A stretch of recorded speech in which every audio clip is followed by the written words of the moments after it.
అనగనగా ఒక పెద్ద అడవి. ఆ అడవిలో ఒక భారీ ఏనుగు ఉండేది. దానికి తన బలం అంటే చాలా గర్వం.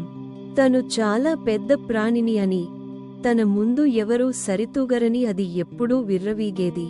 ప్రతిరోజూ ఆ ఏనుగు దారిలో వెళ్తున్న చిన్న చిన్న జంతువులను, ముఖ్యంగా చీమలను చాలా ఇబ్బంది పెట్టేది. చీమలు ఆహారం సేకరించుకుంటుంటే కావాలనే తన తొండంతో నీళ్లు చల్లి వాటిని తడిపేసేది.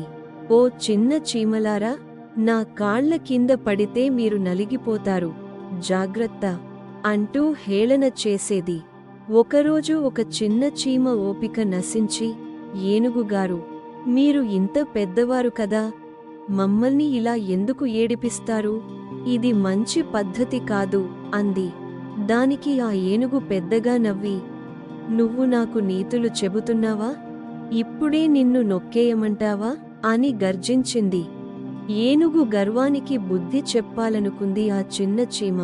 చీమ మెల్లగా వెళ్లి దాని తొండం లోపలికి దూరింది. నొప్పితో ఏనుగుకు తొండం లోపల మంట పుడుతుంటే తట్టుకోలేక అటు ఇటు పరుగులు తీసింది.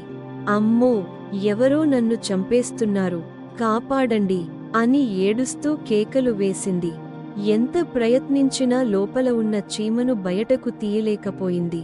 చివరకు చీమ బయటకు వచ్చి, చూసావా ఏనుగుగారు, చిన్న ప్రాణి కూడా నిన్ను ఎంత ఇబ్బంది పెట్టగలదో ఇప్పటికైనా అర్థమైందా? ఎవరినీ తక్కువ అంచనా వేయకూడదు అని అంది. తన తప్పు తెలుసుకున్న ఏనుగు ఆ రోజే గర్వాన్ని వదిలేసి చీమకు క్షమాపణ చెప్పింది. ఎవరినీ తక్కువ అంచనా వేయకూడదు. రూపంలో చిన్నవారైనా తెలివితేటల్లో గొప్పవారు కావచ్చు.